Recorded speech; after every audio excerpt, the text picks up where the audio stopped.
Dear undergraduate, formal education is very beneficial, no doubt, but getting a university degree is not always enough.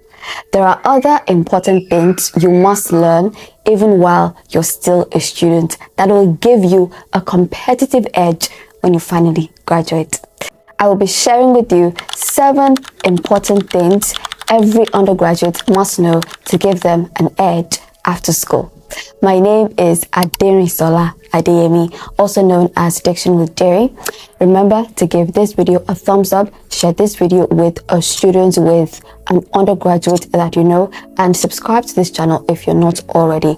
Remember to hit the notification bell so that you get to know whenever I upload a new video.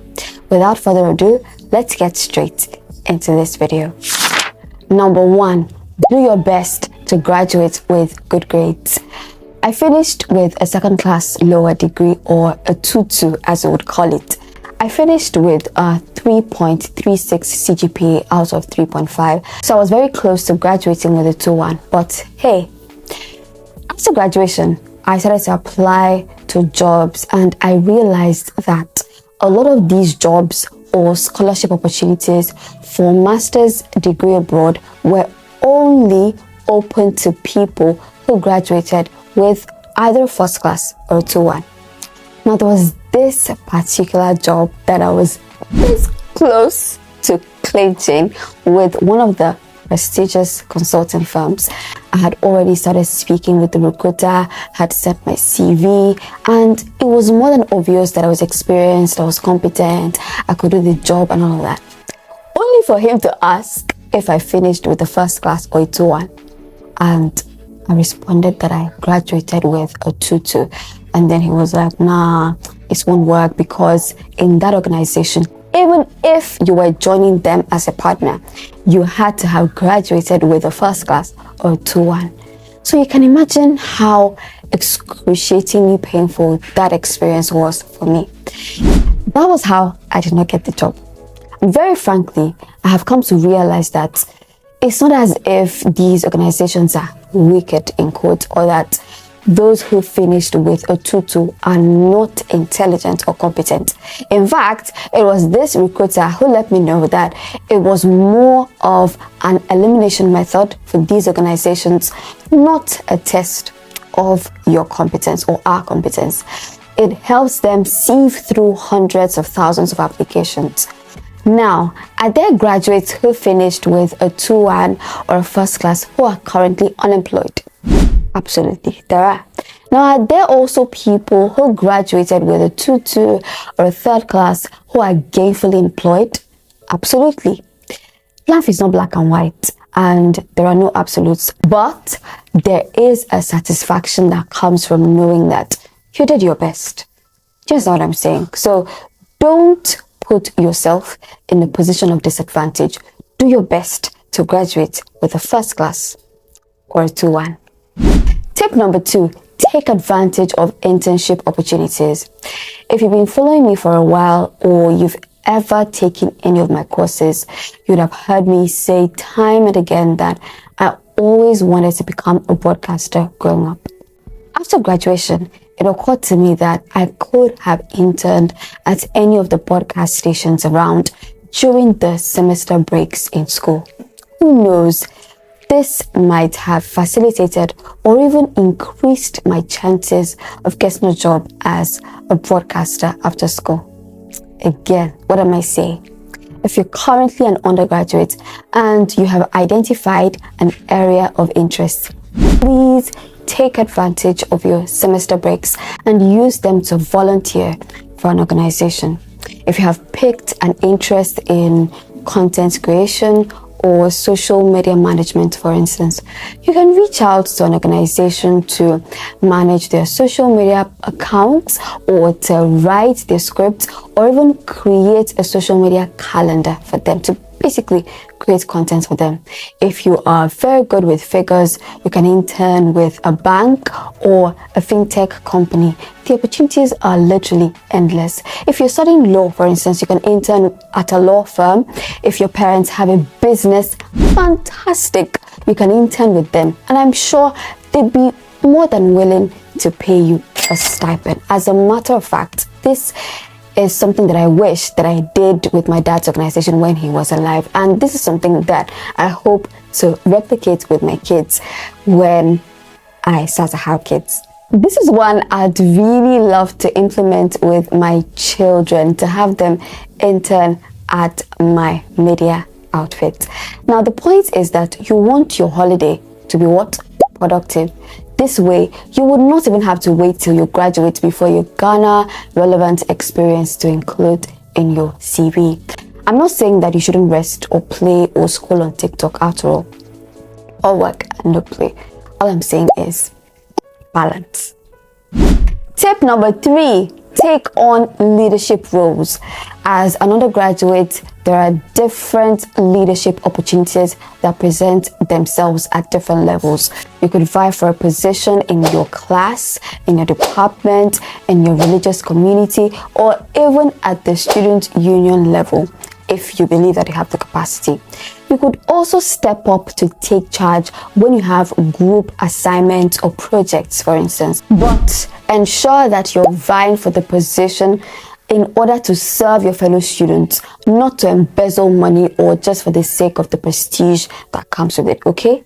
You can then include these leadership roles in your CV to demonstrate your leadership potential, as well as highlight your achievements while you were in office.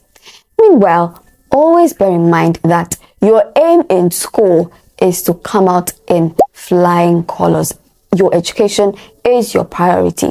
So regardless of the position that you hold, ensure that you always make your academics a priority. Tip number 4, learn relevant professional skills. Now, this is dependent on your area of interest or natural skill set. Again, if you're good with figures, you could take a course in data or business analysis. If you're good with design, it could be graphics, it could be website design, it could be UI UX design. And the fantastic thing is with tech, there are code or no code options. So it's not every tech skill that requires you to learn how to code. There are also free online courses that you can take on platforms like Udemy and Coursera. If the one you're interested in is a paid one, trust me, you could tell your parents, your favorite uncle or auntie to sponsor you. Bottom line, where there is a will, there's a way. If you take a video editing or social media management course, for instance, managing a business's social media account or editing their videos could be a side gig that you can earn from as a student. This way, you would not have to depend on your parents for pocket money all the time. If you're more inclined towards entrepreneurship or handcrafts, you can spend your holiday learning this skill as well, and then go on to market it or sell it to your classmates or hostel mates in school. For instance, you can be the go-to makeup artist, caterer, or fashion designer in your hostel whenever there's an event. I have a friend who was our go-to fashion designer in school at the time, and she made tons of money as an undergraduate. Again, ensure that whatever side gig or business you're doing does not interfere with your academics. Your academics are of utmost priority. Number 5, learn relevant life skills like public speaking and communication. Public speaking and communication skills are relevant life skills that can be honed as an undergraduate.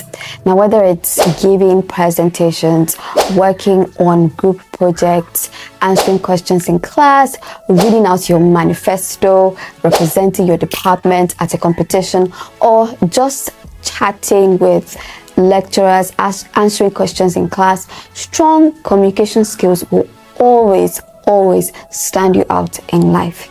It is a door opener, and this applies to both verbal and written communication, because you cannot be sending your HOD or project supervisor a message like, "Hey prof, sup?" Stop it. Now, I would also like to seize this opportunity to appeal to those of us who still write in shorthand or in abbreviations. And here's what I mean. So you're writing TO as figure 2.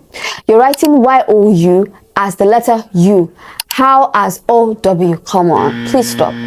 It is not only inappropriate, it is very repelling, very off-putting. And you're indirectly communicating to people that you're lazy and that you lack attention to detail. It contributes greatly to your perception. If you want people to take you seriously, you have to show that you take yourself seriously.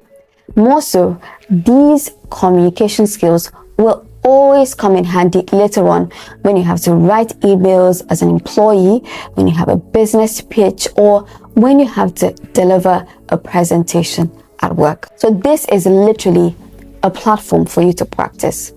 Public speaking will also help you build confidence and assertiveness in your personal and professional relationships. And the good thing is, you can start acquiring those skills now that you're still a student, because remember, a stitch in time saves 9. Speaking of communication, if you'd like to polish your communication, acquire public speaking skills so that you can build the confidence to speak up both in formal and informal environments, this course was designed for you. Our elocution and public speaking video course was specially designed for you. It's a self-paced course that you can take at any time and as many times as you want. You also have access to this course for an entire year. So if you would like to sign up, click the link in the description box below or the link on the screen to get started today. Tip number 6, be intentional with your appearance. Even as a student, you must understand that the saying, dress the way you would like to be addressed, is very true. While I understand that you're not in school for fashion parade, you shouldn't always show up to class or present yourself to the world in your worst state either. The least you can do is ensure that your hair is well groomed. Now, I'm not exactly sure that you have any business buying bone straight as a student, but again, your wig doesn't have to look like you just fought it live either. Okay, ensure that your hair looks good, ensure that your clothes are ironed, they're neat, your shoes are clean, you smell nice, and trust me, you're good to go. For instance, I don't think that it is presentable to show up to class in casual slippers. Come on, a pair of covered shoes will do. And this is coming from somebody who used to be very indifferent about her appearance as a student. I can tell you now in hindsight that I could have done better. Research has proven that dressing well is often associated with competence and leadership opportunities. And as one of my mentors will say, your appearance gives you a foot in the door. It's not only a door opener, it makes you enjoy preferential treatment. So when you're used to showing up well, even as a student, you're practicing how to position yourself for strategic opportunities after school. Moving on to my final tip, use social media to your advantage. One social media platform that you can leverage even as an undergraduate is LinkedIn. You can go on YouTube to learn how to use and optimize your LinkedIn profile. LinkedIn is one place where you can highlight the professional and leadership skills you have garnered in school to attract relevant career opportunities in and outside of your home country. By consistently sharing your knowledge on LinkedIn, you can also use it to build a personal brand and also use it to position yourself as a thought leader in your field. It is also very important to ensure that you use every social media platform from Twitter, Instagram, TikTok, Facebook, and so on responsibly.